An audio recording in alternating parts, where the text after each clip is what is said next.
Hi friends, welcome to my channel. ఈ video చూస్తున్న ప్రతి ఒక్కరికి వినాయక చవితి శుభాకాంక్షలు.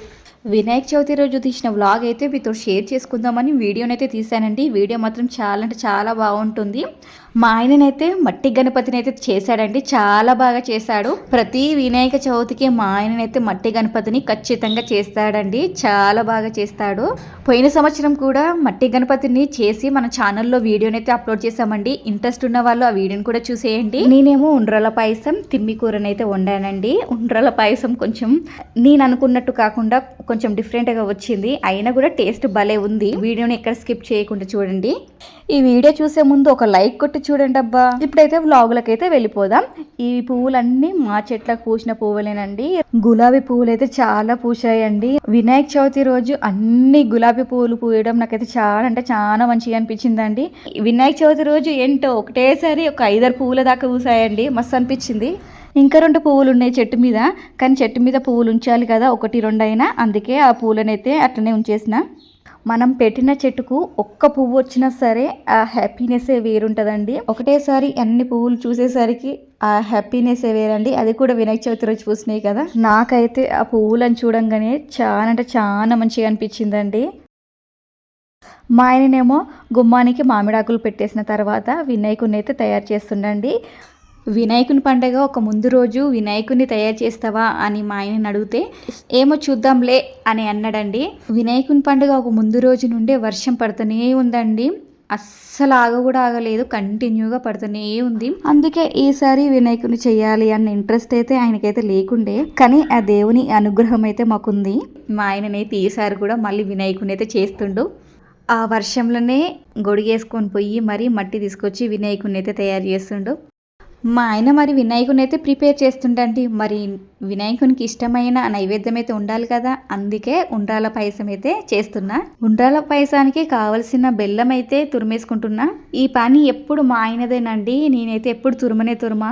కానీ మా ఆయన వినాయకుని తయారు చేస్తుండే కదా, ఇక నేనే తురిమేసుకుందామని నేనైతే మెల్లమెల్లగానైతే తురిమేసుకుంటున్నాను. అటు ఇటు కష్టపడి అయితే ఇంత బెల్లాన్ని అయితే తురిమేసిన తర్వాత స్టవ్ పైన ఒక గిన్నెని అయితే పెట్టేసుకొని ఒక చిన్న కటోరుడు బెల్లాన్ని, మనం బెల్లం ఎంత క్వాంటిటీలో తీసుకున్నామో సేమ్ అంతే క్వాంటిటీలో వాటర్ని కూడా తీసేసుకొని బెల్లం కరిగించుకోవాలి. బెల్లం కరిగేలోపు ఒకసారి వినాయకుని కాడికి అయితే వచ్చి చూద్దామని వచ్చేసరికి మా వినాయకుడు అయితే ఆల్మోస్ట్ రెడీ అయిపోతూనే ఉన్నాడండి.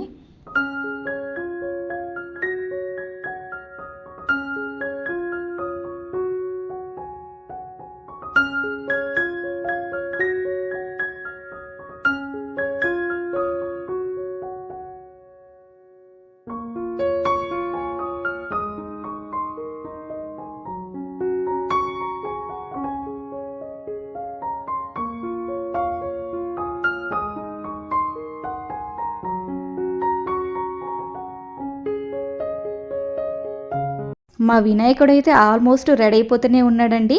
ఇక్కడ బెల్లం అయితే మొత్తం కరిగిపోయింది. ఇలా కరిగిపోయిన తర్వాత మనం 1 కప్పు బెల్లానికి 2 కప్స్ నూకల పిండిని అయితే తీసుకోవాలండి. ఇక్కడ నేను పొడి నూకల పిండినే తీసుకుంటున్నాను. నూకల పిండి వేసుకున్న తర్వాత ఇలా ఒకసారి కలిపేసుకొని మళ్ళీ ఇంకొక బౌల్లోకి అయితే తీసేసుకొని మొత్తం చపాతీ పిండి లాగానైతే పిసికేసుకోవాలి. పిండి పిసికేసేటప్పుడు మాత్రం చెయ్యి మాత్రం బాగా కాలింది. స్టవ్ పై నుండి దించిన వెంటనే నేనైతే పిండిని పిసికేసుకుందాం అన్నట్టే పిసికేస్తున్నా, కానీ చెయ్యి మాత్రం బాగా కాలింది.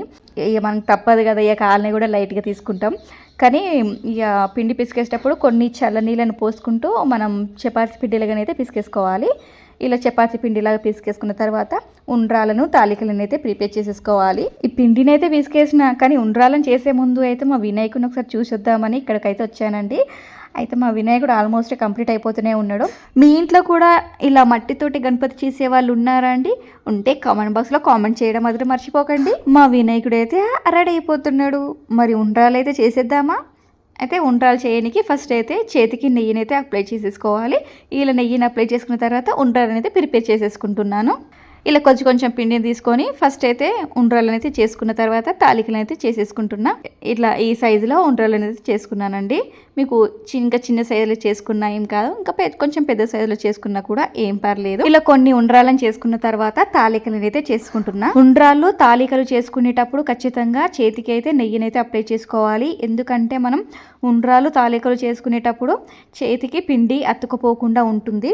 ఖచ్చితంగా చేతికి నెయ్యిని అప్లై చేసుకున్న తర్వాతనే మనం ఉండ్రాలైనా తాలికలైనా చేసుకోవాలి. నేనేమో ఉండ్రాలు అయితే ప్రిపేర్ చేస్తున్నానండి. ఒక్కసారి మా వినాయకుని దగ్గరికి వచ్చేద్దామని ఇట్లా వచ్చి చూసిన మా వినాయకునికి ఇక కిరీటం అయితే పెట్టేస్తుండు మా ఆయన. చాలా మంచిగా ఉన్నాడు కదా. ఇక కిరీటం పెట్టేసిన తర్వాత ఇట్లా వినాయకునికి గద్దెనైతే ప్రిపేర్ చేస్తుండు. వర్షం అయితే పడుతూనే ఉందండి. ఒక రోజు ముందు నుండే కంటిన్యూగా అస్సలు కూడా ఆగలేదండి. వర్షంలోనే పనులన్నీ చేసేసుకున్నాం మేమైతే. అసలు వర్షంలో పని చేయాలంటే మస్తు ఇబ్బంది అండి. అయినా కూడా పండుగ కదా, తప్పదు కదా, అందుకే పనులన్నీ వర్షంలోనే చేసేసిన. ఇకపోతే ఉండ్రాలు తాలికలు అయితే చేసేసిన అండి. ఇలా చేసేసిన తర్వాత స్టవ్ ఆన్ చేసి స్టవ్ పైన ఒక గిన్నె అయితే పెట్టేసుకొని ఒక 2 టేబుల్ స్పూన్ నెయ్యి అయితే వేసేసి కాజు కిస్మిస్ అయితే వేసి ఇవి గోల్డెన్ బ్రౌన్ కలర్ వచ్చిన తర్వాత వీటిని అయితే ఒక ప్లేట్లోకి అయితే తీసేసుకుంటున్నా. ఇలా గోల్డెన్ బ్రౌన్ కలర్ వచ్చిన తర్వాత వీటిని ఒక ప్లేట్లో తీసుకున్న తర్వాత అదే నెయ్యిలో ఒక 2 గ్లాసెస్ వాటర్ అయితే పోసేసుకుంటున్నా. ఇక్కడ నేను ఒక తప్పు చేశానండి. అసలు హాట్ వాటర్ ప్రిపేర్ చేసి హాట్ వాటర్లో అవి వేసేది ఉండే, కానీ నేను నార్మల్ వాటరే వేసేసి తాలికలను ఉండ్రాలను ఆ నార్మల్ వాటర్లోనే వేసేసాను. అలానైతే వేయకండి, మీరు మరిగ నీళ్ళల్లోనే ఇవి వేసుకోండి, అంటే ఉండ్రాలను తాలికలను వేసుకోండి. ఇలా నేను నార్మల్ వాటర్లో వేయడం వలన అవైతే మొత్తం కరిగిపోయి కరెక్ట్గా రాలేదండి పాయసం. కొంచెం నాకైతే నర్వస్గానే అయిపోయింది. కానీ మొత్తం అయితే కరిగిపోలేదు, కానీ లైట్గా కరిగిపోయాయి. మీకు చూపిస్తానులేండి, వీడియోని ఎక్కడ స్కిప్ చేయకుండా చూడండి. మీరు ఇంకొకసారి అలా తప్పు చేయకుండా ఉంటారు.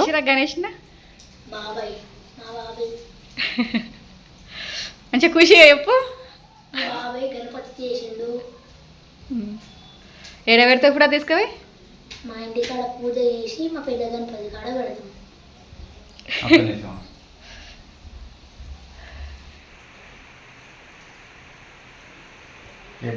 పెట్టుకుంటాడు చెత్తి పట్టుకుని బండి మీద అయితే మొత్తం నడిపేటట్టును.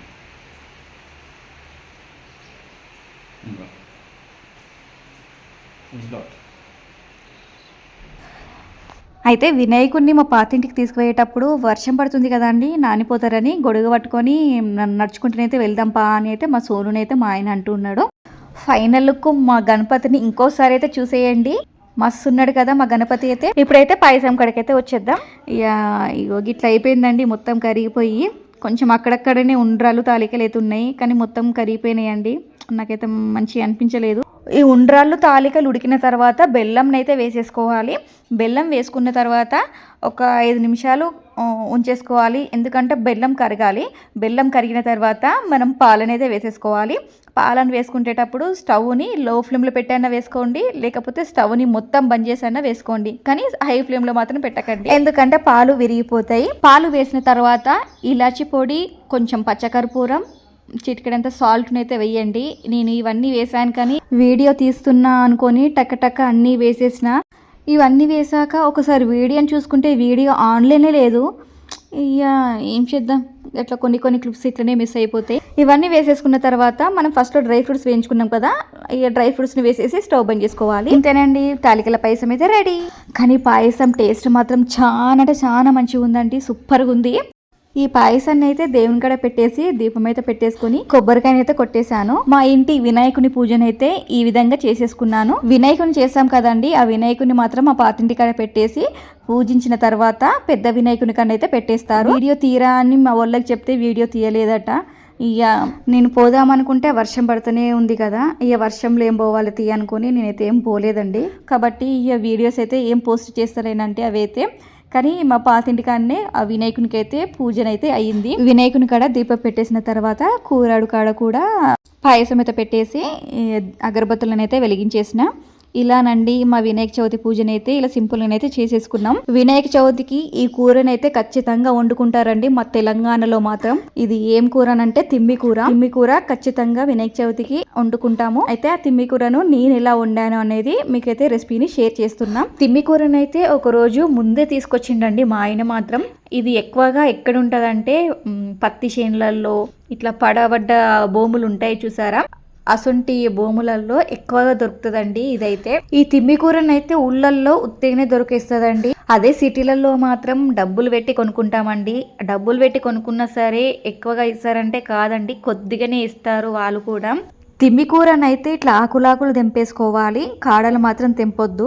ఇలా ఆకులను మొత్తం తెంపేసుకున్న తర్వాత మేము ఒక రోజు ముందే తెచ్చుకున్నాం కాబట్టి ఫ్రిడ్జ్ లోనైతే స్టోర్ చేసేసుకున్నాం. తర్వాత మరుసటి రోజు తీసి ఒక 3-4 సార్లు అయితే కడిగేసుకోవాలి. ఎందుకంటే ఇసుక సన్నటి ఇసుక ఉంటది కాబట్టి కడిగేసుకుంటే పోతుంది. తర్వాత పచ్చిమిర్చి ఉనగాయనైతే తీసుకొని మంచిగా కడిగేసుకొని ఒక మిక్సీ జార్ అయితే తీసుకొని స్మూత్ పేస్ట్ లాగా మిక్స్ అయితే పట్టేసుకోవాలి. తిమ్మి కూర ఎంత క్వాంటిటీలో ఉంటుందో దానిని బట్టి ఉనగాయను పచ్చిమిర్చిని అయితే తీసుకోవాలి. నేను తీసుకున్న పచ్చిమిర్చి కొంచెం కారంగా ఉన్నాయండి, అందుకే కొన్ని తీసుకున్నా. ఉనగాయలే కదా పుల్లగా ఉండవు అని అనుకునేరు, ఉనగాయలు మాత్రం మస్తు పుల్లగా ఉంటాయండి. అంటే చెట్ల తీరు ఉంటుంది. ఉనగాయ కొంచెం ఒగరొగరుగా కూడా ఉంటుంది.